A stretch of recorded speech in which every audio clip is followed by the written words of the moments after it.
Hi, I'm Mary, a librarian and book reviewer with a focus on stories written for kids, tweens, and teens. Today I get to share with you this book called Mousterworks by Angela C. Hawkins. Cosette and Pépin are two little mice who are getting ready to go to the Mousterworks Art Museum with Grand-mère, and they're very excited to see all the museum has to offer. So as they enter the museum, which happens to be housed in the Human Art Museum, they start to explore all of the sights and sounds and senses that come with these static pictures. And all through it, Cosette is frolicking from one room to the next, but Pépin can only think about his hungry tummy, and that makes focusing on the art a little bit more challenging. But as they go through the rooms and examine each of the different kinds of art, they all ultimately find something to enjoy by the time the day ends.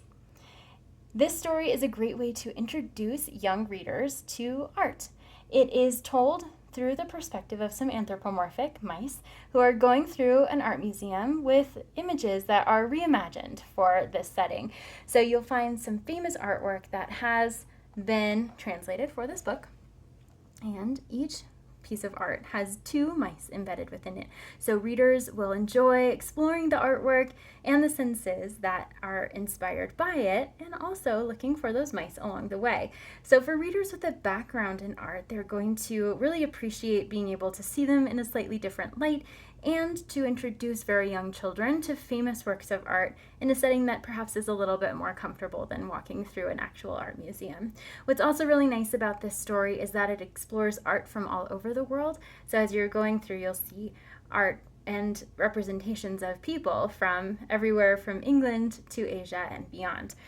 And there's also a lot of movement within the text. So as there are senses that are depicted within the images, there's also senses, especially sounds, that come alive in the text. So it's a multifaceted story, and it's one that readers will be able to explore in lots of different ways, whether they're reading it with a treasured caregiver or on their own. There are many ways to explore this book.